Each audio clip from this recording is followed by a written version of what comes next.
from drudgery, repetitive jobs which make them ignorant. You rob them. In our society, that is a resource-based economy, machines free people. You see, we can't imagine that as we've never known that kind of world. If we look back at history, we see a very clear pattern of machine automation slowly replacing human labor. From the disappearance of the elevator man to the near full automation of an automobile production plant, the fact is, as technology grows, the need for humans in the workforce will continually be diminished.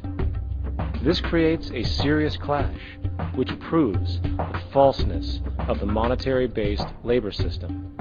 For human employment is in direct competition with technological development. Therefore, given the fundamental priority of profit by industry, people through time will be continually laid off and replaced by machine. When industry takes on a machine, instead of shortening the workday, they downsize. You lose your job. So you have a right to fear machines. In a high-technology, resource-based economy, it is conservative to say that about 90% of all current occupations could be phased out by machines, freeing humans to live their life without servitude, for this is the point of technology itself. And through time, with nanotechnology and other highly advanced forms of science, it is not far-fetched to see how even complex medical procedures could be performed by machines as well, and based on the pattern, with much higher success rates than humans get today. The path is clear, but our monetary-based structure, which requires labor for income, blocks this progress, for humans need jobs in order to survive. The bottom line is that this system must go, or we will never be free, and technology will be constantly paralyzed. We have machines that clean out sewers. It frees a human being from doing that. So look at machines as extensions of human performance. Furthermore, many occupations today will have simply no basis to exist in a resource-based economy, such as anything associated with the management of money, advertising, along with the legal system itself. For without money, a great majority of the crimes that are committed today would never occur. Virtually all forms of crime are a consequence of the monetary system, either directly or by neuroses inflicted through financial deprivation. Therefore, laws themselves could eventually become extinct. Instead of putting up a sign, drive carefully, slippery when wet, put abrasive in the highway so it's not slippery when wet. And if a person gets in a car that's drunk and the car oscillates a great deal, there's a little pendulum that swings up and back, and that'll pull the car over to the side. Not a law. Solution.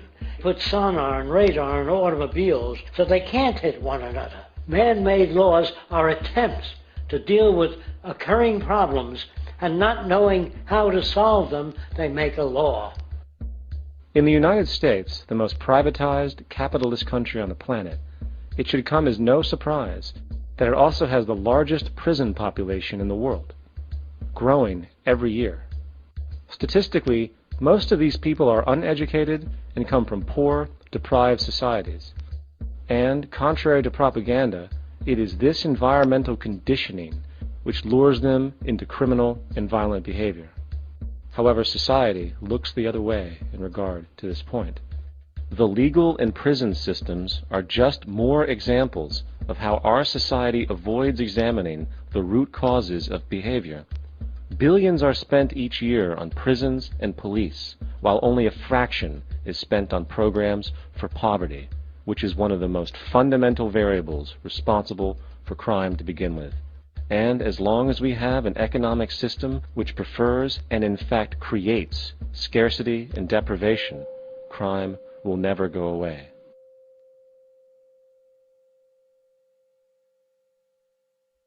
If people have access to the necessities of life without servitude, debt, barter, trade, they behave very differently. You want all these things available without a price tag.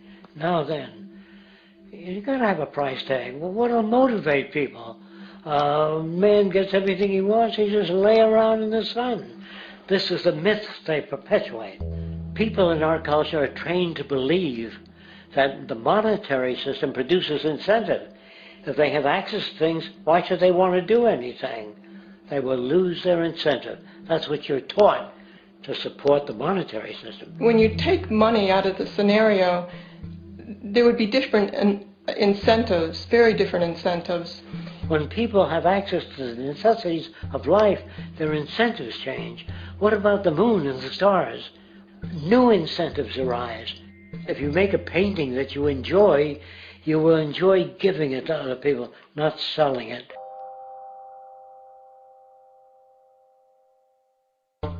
I think most of the education that I've seen today is essentially producing a person for a job. It's very specialized. They're not generalists. People don't know a lot about a lot of different subjects.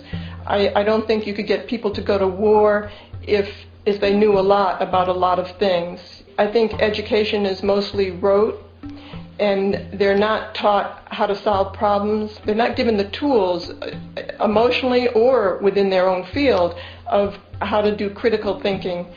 A resource-based economy, the education would be very different. Our society's major concern is mental development and to motivate each person to their highest potential. Because our philosophy is the smarter people are, the richer the world, because everybody becomes a contributor.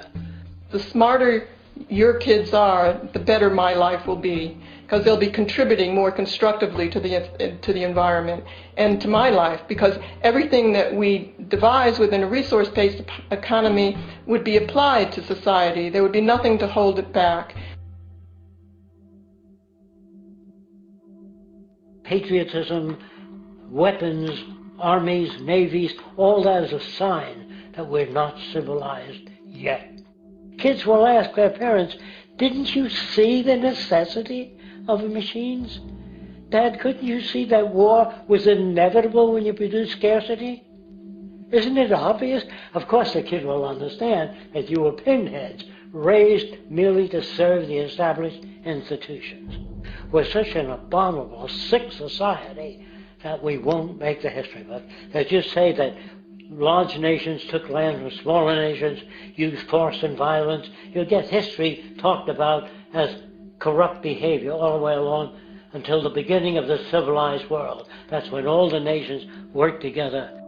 World unification, working toward common good for all human beings, and without anyone being subservient to anyone else. Without social stratification, whether it be technical elitism or any other kind of elitism, eradicated from the face of the earth. The state does nothing because there is no state.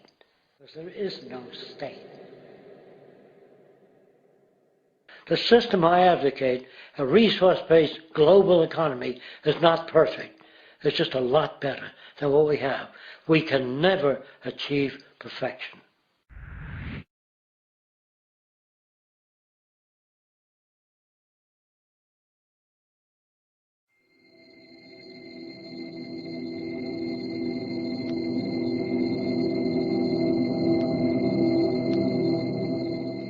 The social values of our society, which has manifested in perpetual warfare, corruption, oppressive laws, social stratification, irrelevant superstitions, environmental destruction, and a despotic, socially indifferent, profit-oriented ruling class, is fundamentally the result of the collective ignorance of two of the most basic insights humans can have about reality: the emergent and symbiotic aspects of natural law.